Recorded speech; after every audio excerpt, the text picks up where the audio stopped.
It was up, man, players. Man, talk 24/7 here, man. Breaking down my pistol bunch shot in scheme again. Breaking down my pistol bunch shot in scheme again. So the first play we're gonna go over is verticals, and I just like to come out, I match protect, and then I just let this play fire. I just let it go. It's really that simple. One of the simplest plays in the game. And as you can see, Y and B create a double read on the safety. Most times, either one will be open. Sometimes both of them will be open. And sometimes they're going to be covered. I mean, what do you want me to say? But look at that. Look at how it just completely shreds a cover 3 defense. Just completely shreds it. And this is with no adjustments. Last year, what I used to do on this play is I used to fade Y. But this year, leaving Y on his natural route beats a defense deep. And it stretches the field even better than it did last year. And don't sleep on the underneath routes.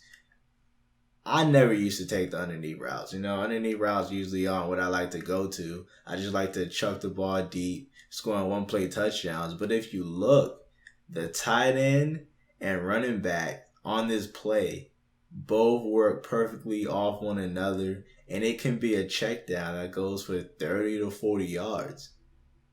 So in the past, I'm like, tight end slant, yeah, I'll pass on that. Running back out the backfield, all right, whatever. But this year, those routes can go for huge gains. Now, as you can see, this is the read we're trying to make on the safety. The safety, Earl Thomas, takes about 2 or 3 different steps in different directions, and you just have to make the correct read. On that last play, I have both people wide open. Now, right there, I lob the pass up to B. I lob it up, and I pass lead it upfield because I don't want that cornerback sitting on the right side to be able to make a play on the ball. Right here, I just roll it out, chuck the ball up, and we get a touchdown. I mean, I'm playing with Teddy Bridgewater, so obviously, you can do this with the Broncos, or you can do this with a lot of teams. I mean, if Teddy can get it done, if Teddy Bridgewater can make the throws, if Peyton Manning with his 83 throw power can get the ball downfield, it leaves your options open. Now, against this type of offense, a lot of people, after they get tired of getting beat deep, they get tired of letting you score on one play, they're going to start changing up their defense. Like right there, if I would have lobbed that pass, it would have got intercepted. So I fit the pass upfield. I throw a bullet upfield, and it does not allow the cornerback on the left side to be able to make a play. Similar to how I passed it on the right side, except I threw a lob. So it's a lot of different ways you can run this play. There you see Adrian Peterson coming out the backfield. I just waited for him to bounce up off the sideline, and then I passed it to him for a huge gain. So I run no huddle, and I drag my tight end, and both defenders guard Adrian Peterson. I mean, he just caught like a 30-yard pass. I don't blame him. So my tight end check down, my drag goes for 21 yards. So against this type of offense, a lot of people are going to play cover 4, and they're just going to try desperately not to get beat in one play for a touchdown. So you can playmaker up your running back. Right there, I playmaker up my running back, Adrian Peterson. And that is against a cover 4. A lot of people will just sit in a cover 4. Here, my opponent has to respect Teddy Bridgewater's legs. I playmaker up Adrian Peterson twice, and we get another huge gain coming out the backfield.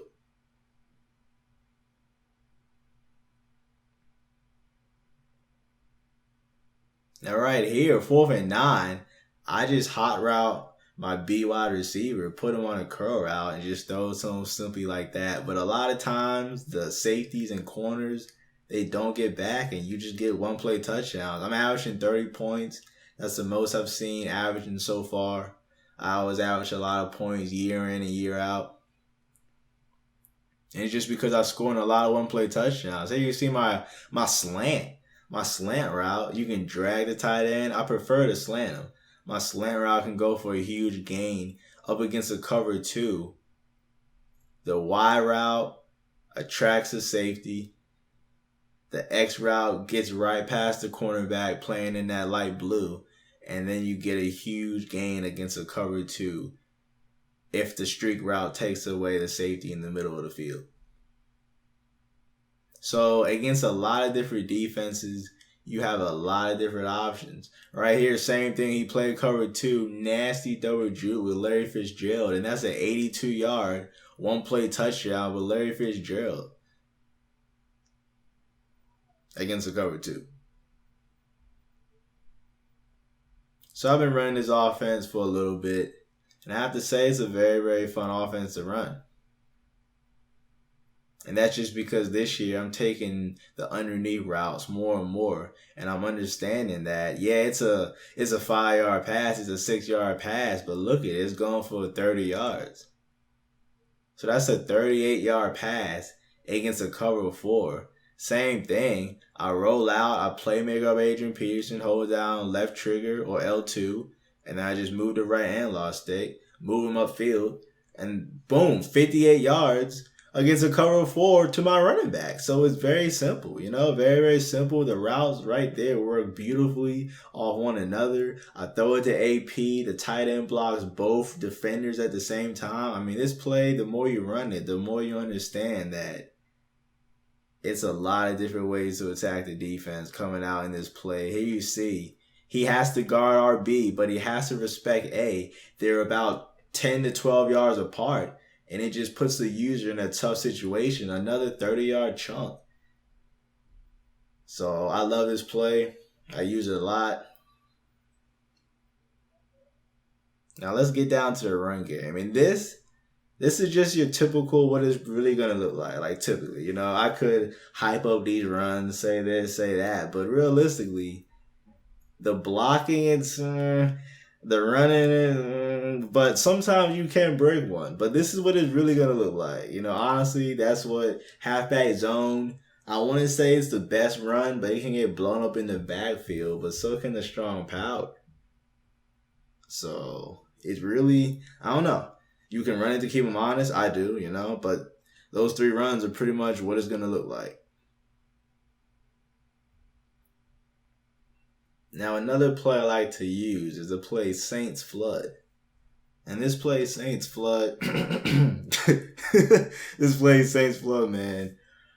it's a man beater. That's really all I like to use this play as. I like to motion my outside wide receiver about a step and a half, a step to the outside. I'm trying to get him out on a free release. Don't really have the best success.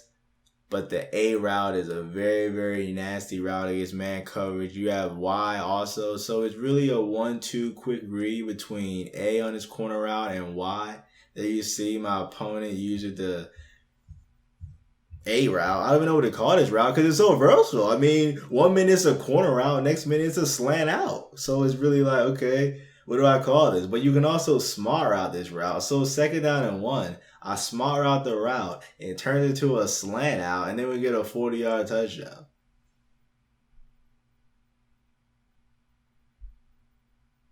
This is what it looks like in games. Yep. There you go. There goes me throwing in the double coverage on a route that's not even close to being open. But you got to rebound. So it's 4th and 10. It's 4th and 10. I motion out Marlon Brown mainly as a distraction, honestly. It's mainly as a distraction. And boom, you hit Dennis Pitta. Go up the sideline. Unfortunately, it's Dennis Pitta. So I get caught. But boom, that's what, 70 yards, 80 yards? I mean, well, it would be 8. I would have scored. But, no one said I was the best at math. Now, this play, verticals, is also a nice little man beater. Here you see it gets man coverage. I roll out. I wait until my running back gets open because he's on a delayed blue. And it gets man and zone coverage. The defense just forgets about him. You also have B's route on the crossing route. Very effective route against man coverage. So you really have this tight end slant, your running back out the backfield, and then you have B on his crossing route. Those are your reads you want to look for against man-to-man. You can also juke the QB spy, stumble for a 1st down. Next thing you know, no QB spy again, and you run for another 10-yard gain. But as I said, those are options. That crossing route, very, very effective route against man coverage. You can roll out to get it even more wide open. You can also hit your tight end slant against man-to-man. You can also do this. I just had to put this in. It's not man to man. It's not. It doesn't go with the current theme, but this is just crazy. I mean, this is just crazy. Crazy throw right there. Crazy catch. Crazy run. And just outstanding. Crazy play. But this play, as I said, don't sleep on it against man to man. Sometimes you can throw it to the streak route for 6 points. Here you see 2-man under, and he just completely runs past both safeties for a touchdown. And right here, man up 3 deep. Right here, man up 3 deep, 4th and 18, right before the half, and that's Caldwell. That's Caldwell with 86 speed, so you can definitely still get behind 2-man under and 3-man up. So here we go with this play, PA curls, and this is the last play, and this play is a sleeper. A lot of people are sleeping on it, me included, but what I like to do, I like to streak X my outside wide receiver, put the slot wide receiver on a flat route, and then slant my tight end and slant my inside wide receiver. Now this play, I motion hike X. So I motion hike X. I motion him about a step inside, half step inside. And this allows him to get a faster release off the line, similar to what I do at a trips wide ISO. And you can beat the defense deep. Now that's a cover 4. Now another option, you can also hit your tight end on a slant route. You can hit the flat route. And those are really your only options, really. You have about 3 options on this play, but they're pretty solid options. Now, if you see your flat route is guarded, chances are your tight end slant coming across the middle is going to be open. But this is one of my favorite plays I like to do. And I like to cancel the play action midway like that by pressing right trigger or R2. And then I like to pass it to the flat. Now, this play is very, very effective as a deep threat and as a quick flat throw. Very, very effective. And that's pretty much my scheme. So thanks for watching. I really hope this can help you out. Be sure to check out my offensive guide below in the description. And my defensive guide has my entire offense, all my adjustments I make. And it will improve your game. So thanks for watching. I hope this helped you out. This is in the New England playbook. What am I saying, New England? New Orleans playbook. I hope it helps you out.